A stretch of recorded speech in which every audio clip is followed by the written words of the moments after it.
Oi pessoal, tudo bom? Sou o professor João William. Antes de mais nada, dê um likezinho. Se vocês gostarem do vídeo, compartilhe, comente, cadastre-se. Clique no sininho para vocês receberem notificações de novos vídeos. Isso vai ajudar bastante o canal. Por favor, façam isso.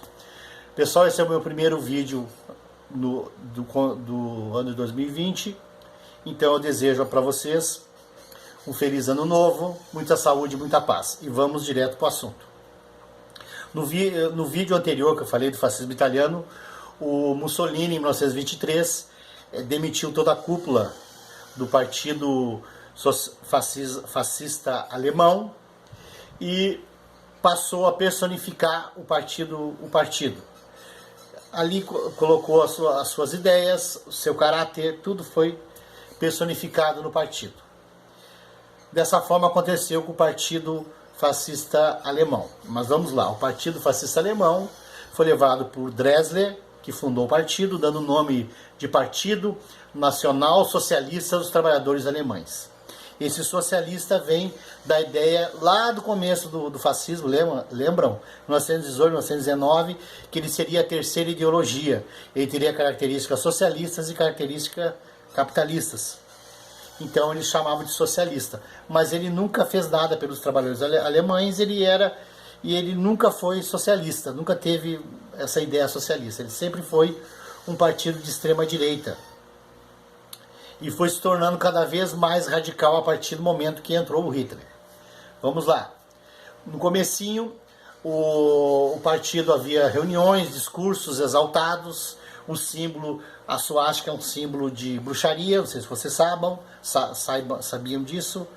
Esse símbolo, ele era antes da fundação do NSDAP, que é como era a sigla do partido na Alemanha.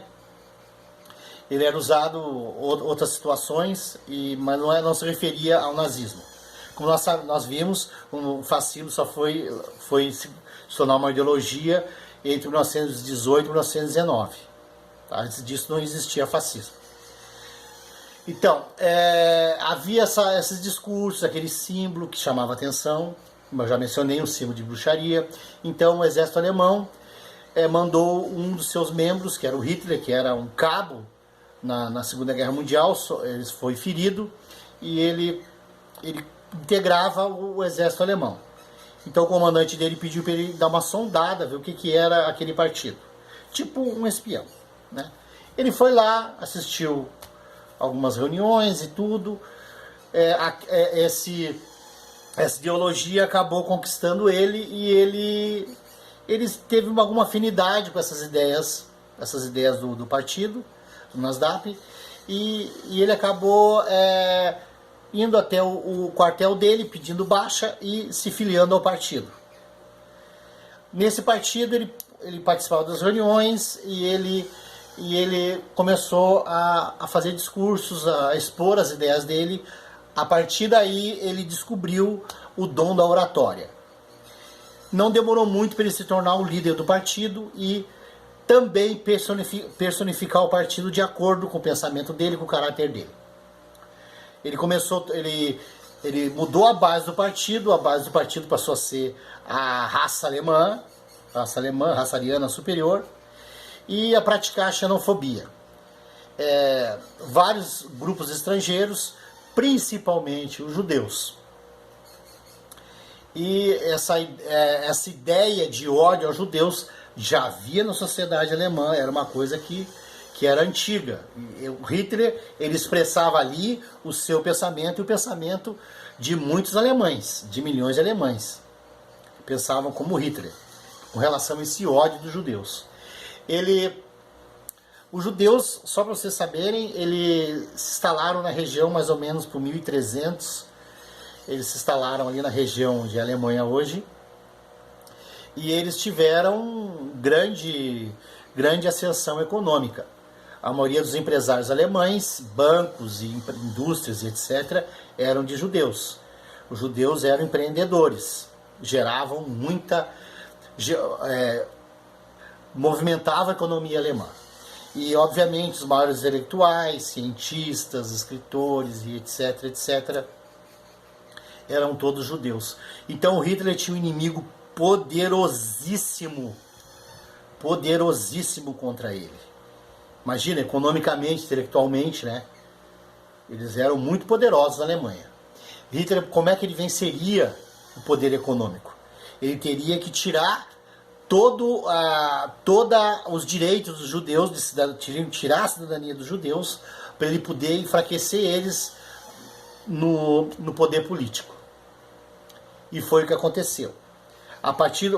Com o passar dos anos, Hitler ele tentou frustradamente um golpe na capital da Bavária, Munique, que acabou ele sendo preso. Alguns integrantes do partido dele foram presos e ele foi preso e ele acabou, os juízes foram benevolentes com ele e ele ficou então alguns meses preso. Nesse período que ele estava na prisão, ele escreveu um livro chamado Mein Kampf, o Meu Pensamento, as Minhas Ideias, e foi um best-seller na época. Muitas pessoas de vários países do mundo admiravam ele. Ele passou a ser chamado de monstro na Segunda Guerra Mundial, quando foram descobertos o extermínio de judeus, isso tudo. Mas antes da Segunda Guerra ele era um ídolo para muita gente de fora, inclusive de fora da Alemanha. Bom, ele moldando o partido, ele criou uma guarda do partido, monitores, né, que era a SA, que é o nome alemão, nome composto alemão. A SA, eles usavam uniforme marrom e ele era um tipo segurança do partido. Eles confrontavam os comunistas e outros militantes políticos nas ruas, brigavam, apanhavam da polícia, apanhavam os comunistas, batiam. Eles eram bastante violentos, usavam a violência como uma forma de doutrinar as pessoas também. E eles também, o Hitler também usava bandeiras, flâmulas, estandartes, divulgava muito, usava muita imagem nas reuniões do partido. Ele deixava as pessoas esperando para deixar as pessoas ansiosas, e quando ele chegava, fazia aqueles discursos com palavras bem colocadas, ele usava expressões, tudo previamente ensaiado. O Hitler não era muito inteligente, ao contrário do que muita gente pensa. Quem estava por trás dele, de toda a campanha política e que escrevia os discursos dele, era um nazista diferente, um cara educado, um cara inteligente, que era o Goebbels. O Goebbels, ele era pequeno, um homem pequeno, magro, que tinha um defeito na perna, mancava, e ele que escrevia os discursos do Hitler e ele que fazia a propaganda do Hitler.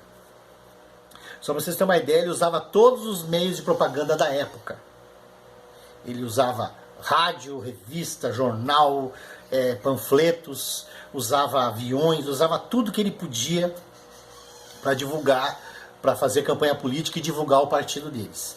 Tudo idealizado por Goebbels. Eles também espalhavam muita fake news, palavra muito atual, muito falada hoje em dia, muita mentira. Então eles repetiam a mentira muitas vezes, que ela acabava sendo encarada como verdade, né?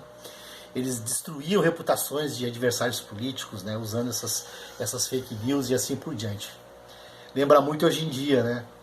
Bom, todos esses meios de comunicação, eles tinham jornais, rádios, uma rede de militantes muito dedicados que faziam a propaganda dessa ideologia. Então, a ideologia eles faziam uns encontros tão especiais que lembravam uma pseudo-religião. Na realidade, era uma pseudo-religião, né? E eles tinham como lema Deus, Pátria, Família. E a obediência incondicional ao líder. O que o líder dizia era o certo. Então, se ele falasse besteira ou não, as pessoas seguiam o que ele dizia, sem contestar. E o partido nazista também era diferente do partido fascista em questão territorial. Eles queriam um expansionismo, também influenciado pelos generais da época, como eu falei para vocês num vídeo, que a Alemanha se unificou, o país que unificou todos os povos alemães de origem, mesmo idioma, mesma cultura, que eram vários, que formava a Confederação Germânica. Foi o Bismarck, que era um prussiano. Então toda a base administrativa e militar era prussiana na Alemanha. Os prussianos, eles tinham um exército muito bem treinado, muito bem disciplinado, e isso aí passou para a Alemanha. Então o exército, os comandantes das Forças Armadas alemãs, eles tinham ideias expansionistas. Eles também queriam que o Tratado de Versalhes, aquele tratado de rendição da Alemanha após a derrota da Primeira Guerra Mundial, fosse burlado pelo Hitler, fosse esquecido pelo Hitler. E foi o que ele fez. Eles aumentaram o exército alemão, que não podia, desenvolveram uma aeronáutica que não podia, começaram a construir navios, fortalecer a marinha, principalmente submarinos, que foram chamados de U-boats, né? U-boats, submarinos pequenos, ágeis, que deram muito trabalho para a marinha inglesa, que era a maior marinha da época, e americana. Toda essa expansão das Forças Armadas estavam do quê? Numa forte indústria bélica. Foi aonde foram fundadas muitas indústrias visando essa parte bélica da Alemanha. Então ajudou na melhora da economia. Pessoas acabaram arrumando emprego, outros, isso aí é um efeito dominó, vai melhorando vários setores da economia e acaba a economia toda melhorando. Essa ideia de melhoria econômica é muito baseado nessa indústria armamentista alemã, nessa expansão alemã, essa ideia de expansionismo alemão que eu falei para vocês, que vem lá dos primeiros geógrafos, geopolítica, né? Que eles eram muito baseados no territorialismo da geopolítica, na ideia de território. Quanto maior o território de uma nação, ela pode se tornar uma potência, né? A nação com território pequeno pode se tornar um país rico, mas dificilmente se tornará uma potência. Então essa ideia foi desenvolvendo e acabou fazendo parte da ideologia nazista. Como eu falei para vocês, o nazismo, assim como o fascismo, depois de 1923, se distanciou muito da origem do fascismo, 1918, 1919.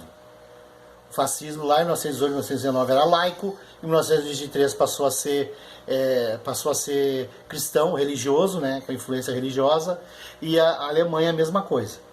Então, essa ideia da social-democracia, do nacional-socialismo alemão, ela conseguiu atrair grandes adeptos.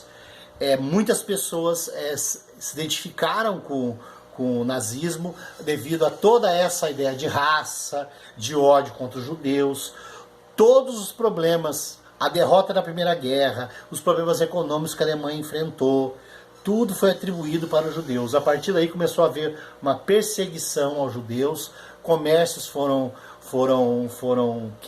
quebrados, foram destruídos, foram tirando direitos dos judeus, proibindo eles de ter meio de comunicação, de exercer a profissão de advogado. Uma série de restrições foram sendo impostas aos judeus e eles foram perdendo a cidadania alemã. Depois, no final, eles fazem uma reunião e eles acabam decidindo na famosa solução final, que era o extermínio, né? Esse extermínio dos judeus também estava embutido na ideia dos nazistas. Talvez no começo não, mas depois acabaram amadurecendo e resolveram eliminar eles completamente, porque eles acabaram enfraquecendo os judeus politicamente, tirando o dinheiro deles, porque economicamente eles não poderiam competir com eles. Como eu já disse, eles tinham forte influência na Alemanha, como foi tirando os direitos políticos deles, tirando o privilégio de ser cidadão alemão, eles passaram a não ter direito nenhum, passaram a ser cidadão de segunda classe, e depois ser pessoas indesejadas que mereciam ser exterminadas, consideradas verdadeira praga, verdadeira doença na sociedade alemã. Eu estou transmitindo para vocês a ideia dos nazistas, né?